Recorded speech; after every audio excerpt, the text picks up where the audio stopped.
هر انسان نه ګناه کیږي لیکن خو ګناهګار هغه دی چې هغه د الله رب العزت بدر کې توبه وباسي ګناهو کې توبه وباسي حضور صلی الله علیه وسلم فرمایي انسان چې کله توبه وباسي الله رب العزت د هغه زړه صفا کوي انسان چې کله توبه وباسي د هغه هر څه الله رب العزت برابري دنیا او آخرت ټول کارونه الله رب العزت د هغه برابري او مسلمانانو الله رب العزت یو داسې ذات دی چې موږ تاسو د هغه محتاج هغه زموږ تاسو نه دی محتاج صحابه کرام صحابون لوی پیغمبران نبیان ټول الله رب العزت محتاج وو الله رب العزت دې چې احتیاج نه لري خو په دومره هر څه کې چې موږ د هیڅ احتیاج الله رب العزت نه لري موږ ورته ټوټل محتاج یو لیکن بیا هم چې موږ تاسو کله د توبې په نیت باندې روان شو نو الله رب العزت هر کله درته وایي چې زما بندا راځه توبه وباسه دا دنیا به هم برابر شي او آخرت به هم برابر شي اسنه یو انسان ناراض شي نو دغه کوړه دغه د مناولو د پاره دغه د خوشاله هولو لپاره بار موږ دغه کوړه ورزو بار دغه مخ ته موږ ورزو لیکن هغه معاف کول نه کوي مخ ته اړو چې راشي مخ ته واړو یو طرف بل طرف ته لیکن الله رب العزت داسې ذات دی چې ته څومره هم ګناهګار شي څومره هم ګناهونه وکړي د اسمان او ځمکې د امینځ خلا ټول د ګناهونو نه ډکه کې لیکن د الله رب العزت بدر کې یو سجده وکړه یو اوخ د الله رب العزت د پاره تویږي چې یا الله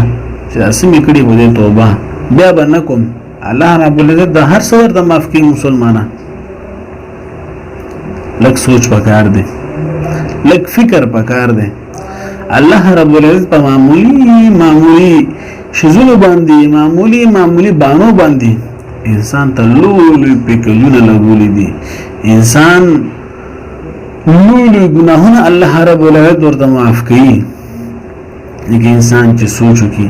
انسان پوه شي په دې شی باندې مسلمانانو بنی اسرائیل کې یو نوجوانو هر شپه به یو جنې ځان ته راوسته د ځان د خوشحالولو د پاره او د عیش او د عشرت د وجنه په دنیا کې سم مستو یو شپه یو جنې راوسته شپېته درهم ورکل ډېر غټ شی جوړیږي مسلمانانو به د هغه زمانه چې کله اجنې مستن کمرې کې ناسه د ورسره د دروازه بند کړه نو جنې ورته وایي چې ای فلانکیا ای نوجوانه تا خو زره وسم نستا غلام شم ته چې سوې ساده خوشاله لپاره واغزن کوم لیکن دا درته وایم چې زه طائف نه يم زه داسې یو جنې نه يم زه د ډېر ښې کور نه يم خو غربت د وجې او مجبورۍ د وجې دې تر رسېدلې یم نو هغه جنې دومره وژړل چې اوخ کې ښکته روانې شوې نو ځان په زړه باندې سچل الله رب العزت وکړو سچل د دې په زړه باندې وشو د دې ځان په زړه باندې سچل وشو او دا زړه بدل شو ټول عمر په ګناهونو کې تیر کړی او د الله رب العزت مخ کې سجده وکړه اوخ کې توې کړې الله رب العزت هر څه ورته معاف کړ